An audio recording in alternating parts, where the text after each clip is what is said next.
Smartphone ওয়ার্ল্ডে 10,000 টাকায় বেশ কিছু প্লেয়ার আছে এবং রিসেন্টলি একটি নতুন প্লেয়ার যুক্ত হয়েছে এই খেলায়। এটি হচ্ছে ইনফিনিক্স হট 9 প্লে। এটি ইনফিনিক্স হট 9 সিরিজের একটি ফোন এবং এটি হচ্ছে সর্বনিম্ন লেভেল বা এন্ট্রি লেভেলের একটি ফোন। এরপরে আছে ইনফিনিক্স হট 9 এবং hot 9 pro. So Infinix hot 9 play এর বাংলাদেশের মার্কেটে দাম হচ্ছে 9,990 টাকা, 4GB এবং 64GB ভেরিয়েন্ট।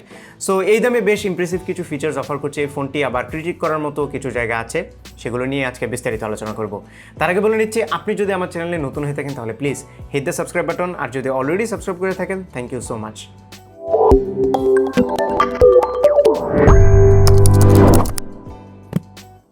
একটি এন্ট্রি লেভেলের ফোন হিসেবে এই ফোনটির যে হাইলাইট আছে সেগুলো হচ্ছে এর 6000 mAh বিশাল ব্যাটারি, 6.82 ইঞ্চির বড় ডিসপ্লে এবং 4GB 64GB র্যাম এবং ইন্টারনাল স্টোরেজ ভেরিয়েন্ট। প্লাস্টিক ম্যাটেরিয়ালের এই ফোনটির ডিজাইন একদমই টিপিক্যাল, যদিও ক্যামেরা বাম্পটা আমার কাছে পছন্দ হয়েছে। এখানে মনে হচ্ছে 3টা ক্যামেরা, বাট আসলে 2টা ক্যামেরা আর একটা ডামি হিসেবে দেওয়া হয়েছে। আর ফোনটির সাইজ একটু বড়, সো হাতে নিয়ে একটু হেভি এবং সলিড ফিল হয়, যদিও বিল্ড ম্যাটেরিয়ালটা খুব একটা চিপ ফিল হয় না, বাট এটার ওজন হচ্ছে 209 gram, so a bit heavy. 1 handed ইউজিবিলিটির জন্য একটু আনকমফোর্টেবল ফিলিং আমি পেয়েছি। এক হাতে একদমই রিকমেন্ডেড থাকবে না, 2 হাতে ইউজ করলেই একটু কমফোর্টেবল হবেন। আর যেহেতু প্লাস্টিক, সো স্ক্র্যাচ করার পসিবিলিটি আছে, তাই বক্সে একটি হার্ড কেস দেওয়া আছে যেটা ইউজ করার সাজেশন থাকলো। এছাড়া ফোনটির পেছনে একটি সাটল ডিজাইন আছে যেটাকে ইনফিনিক্স বলছে জেম কাট ডিজাইন, এবং আমার হাতে যে মিডনাইট ব্ল্যাক কালার ভেরিয়েন্ট আছে এখানে এই জেম কাট ডিজাইনটি আরেকটু ভিজিবল হলে দেখতে ভালো লাগতো। এখন কেমন যেন একটু ফেডেড মনে হচ্ছে, যে কারণে দেখতে খুব একটা ভালো লাগছে না, but the colour is fine. এছাড়াও এই ফোনটির আরও বেশ কিছু কালারফুল ভেরিয়েন্ট আছে যেগুলো দেখতে বেশ সুন্দর লাগে। ইন্টারেস্টিংলি এই ফোনের বডিতে আমি কোথাও ডেডিকেটেড কোনো স্পিকার গ্রিল পেলাম না, তার মানে এয়ারপিসটিকেই আপনার প্রাইমারি স্পিকার হিসেবে ইউজ করতে হবে, যেটা ডিটিএস সাউন্ড সাপোর্টেড।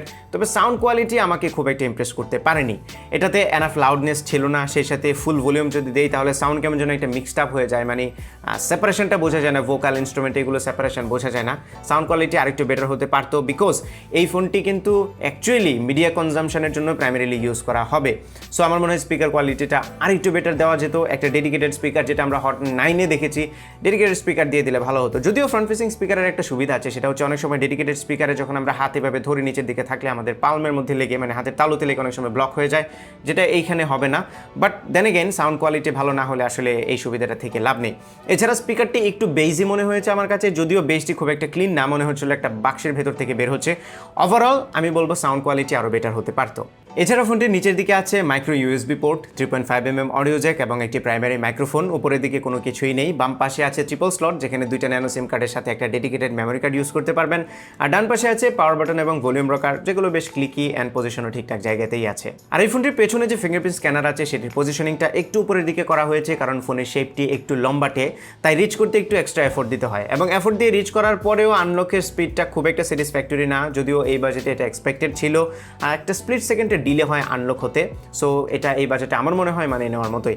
এছাড়াও এটাতে একটা অ্যাভারেজ কোয়ালিটির ফেস আনলক আছে, যেটাও আপনারা চাইলে ইউজ করতে পারেন। আর এই ফোনটির ডিসপ্লে সেকশনে ইউজ করা হয়েছে 6.82 ইঞ্চির বিশাল একটি ডিসপ্লে, যেটি একটি আইপিএস এলসিডি প্যানেল। যদিও ইনফিনিক্সের ওয়েবসাইটে বলা হচ্ছে এর ডিসপ্লে টাইপ হচ্ছে আইপিএস, বাট ম্যাটেরিয়াল হচ্ছে TFT, if it makes any sense. স্বভাবতই এই ডিসপ্লে রেজলিউশন হচ্ছে 720p বা এইচডি প্লাস, যে কারণে শার্পনেসের কিছুটা ঘাটতি আপনারা খেয়াল করবেন, এবং এই বাজেটে এটা কমপ্লিটলি মানিয়ে নেওয়ার মতো। এছাড়াও এই ডিসপ্লের কালারগুলো খুব একটা অ্যাকুরেট না, তবে ব্রাইটনেস ঠিকঠাক আছে, এবং ওভারঅল আমার কাছে ডিসপ্লেটি ভালো লেগেছে, specially because of the bigger size. আর ডিসপ্লের উপরের দিকে একটি নচ আছে, ওয়াটার ড্রপ নচ, যেখানে ফ্রন্ট ক্যামেরাটি হাউস করা হয়েছে। আর ডিসপ্লে চারপাশে যে বেজেল এবং চিন আছে সেগুলো একটু বড়। এই display screen to body ratio হচ্ছে 82.4%। সো এই বাজেটে ডিসপ্লের কোয়ালিটি ইজ ওকে, তবে সবচেয়ে বেশি এনজয় করবেন মিডিয়া ভিউইং এর সময়। ভিডিও দেখার সময় বড় একটা ইমার্সিভ এক্সপিরিয়েন্স আপনারা পাবেন, যেটা যারা মুভি দেখেন, যারা খুব বেশি ভিডিও দেখেন অনলাইনে, তাদের জন্য পজিটিভ একটা জিনিস। আর এই ফোনটির বিগেস্ট সেলিং পয়েন্ট হচ্ছে এর বিশাল 6000 mAh ব্যাটারি, এবং এই ব্যাটারি দিয়ে ইজিলি আমি 2 দিনের বেশি ব্যাটারি ব্যাকআপ পেয়েছি মডারেট ইউজে। আপনারা যদি একটু হেভি ইউজ করেন তারপরেও 1.5 দিনের বেশি ব্যাটারি ব্যাকআপ পাবেন। সো ব্যাটারি ব্যাকআপ নিয়ে এই ফোনটি যদি কেনেন তাহলে একদমই নিশ্চিন্তে থাকতে পারেন। তবে বক্সে যে 10 ওয়াটের চার্জারটি আসবে, এটি দিয়ে এই ফোনটি চার্জ করতে বেশ লম্বা একটা সময় লাগবে, এই ব্যাপারটা মাথায় রাখবেন। যদিও লম্বা ব্যাটারি ব্যাকআপ, লম্বা এই যে চার্জিং টাইমটা আছে, এটাকে কিছুটা কম্পেনসেট করবে। আর এত লম্বা সময় ব্যাটারি ব্যাকআপ পাওয়ার পেছনের আরেকটি রিজন হচ্ছে এর লো পাওয়ার চিপ। আনাদার হুড, এই ফোনটিতে ইউজ করা হয়েছে মিডিয়াটেক হেলিও A25, একটি 12nm থ্রেডে বিল্ড করা অক্টাকোর চিপ, যেটা কর্টেক্স A53 বেসড, এবং এই চিপসেটটি একটি এন্ট্রি লেভেলের চিপসেট। এবং এই ফোনটিতে যে জায়গাটিতে স্যাক্রিফাইস করতে হচ্ছে সেটি হচ্ছে অ্যাকচুয়ালি এই চিপসেটটি।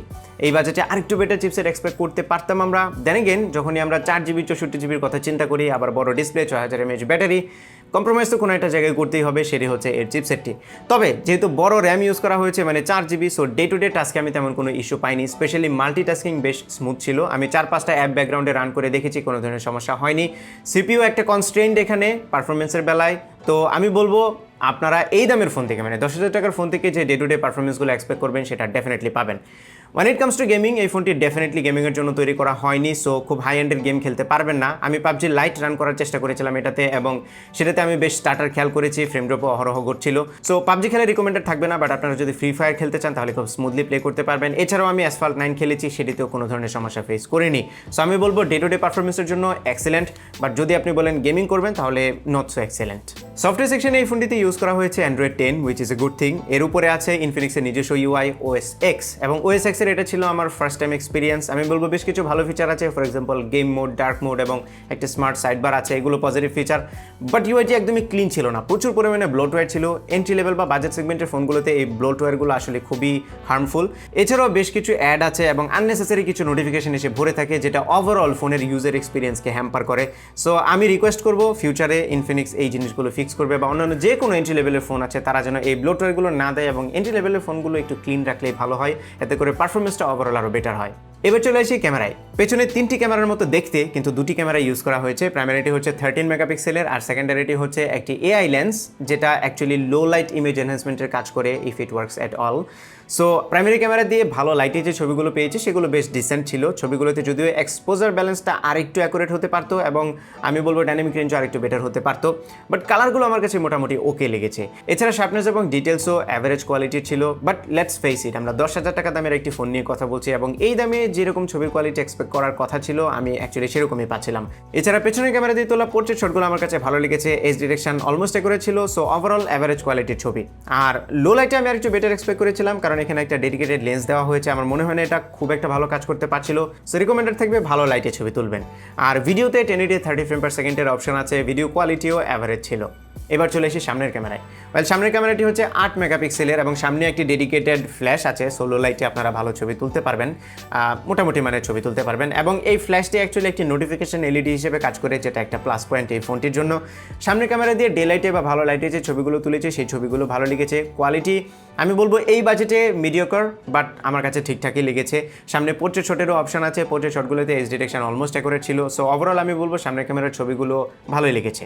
সামনেও আপনারা 1080 30 ফ্রেম পার সেকেন্ডে ভিডিও রেকর্ড করতে পারবেন। সো ওভারঅল যদি আমি ক্যামেরা কোয়ালিটিটাকে কনক্লুড করি তাহলে আমি বলবো 10,000 টাকা মাথায় রেখে যদি আপনি চিন্তা করেন তাহলে আমি বলবো ঠিকঠাকই আছে ক্যামেরা কোয়ালিটি। এছাড়া এই ফোনটির কল কোয়ালিটি আমার কাছে ভালো লেগেছে, দরকারি অলমোস্ট সব ধরনের সেন্সর এটাতে বিদ্যমান আছে। সেই সাথে এটার আরও একটি ভেরিয়েন্ট আছে যেটা 2GB এবং 32GBর, আমি দামটা ভিডিও ডিসক্রিপশনে দিয়ে দেবো, সেই ভেরিয়েন্টের আপনারা চেক করে দেখতে পারেন। সো এই ছিল ইনফিনিক্স হট 9 প্লে এর পুরো রিভিউ। এই ফোনটি কিনবেন কি কিনবেন না সেই ডিসিশনটা কমপ্লিটলি আপনার উপর। তবে এর 6000 mAh ব্যাটারি, বড় ডিসপ্লে এবং 464GB র্যাম রম ভেরিয়েন্ট বাজারে থাকা এই দামে অন্যান্য ফোন প্রায় সবগুলোকে পেছনে ফেলে দিচ্ছে।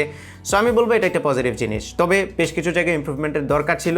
দেন এগেন প্রাইসের কথা চিন্তা করলে কোনো না কোনো এক জায়গায় তো কম্প্রোমাইজ করতেই হবে।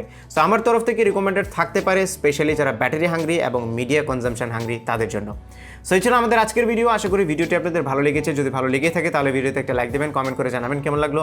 আপনার ফ্রেন্ডদের সাথে শেয়ার করতে একদমই ভুলবেন না, আর আমার চ্যানেলে সাবস্ক্রাইব তো মাস্ট। দেখা হবে পরবর্তী ভিডিওতে। Till then take care, tata.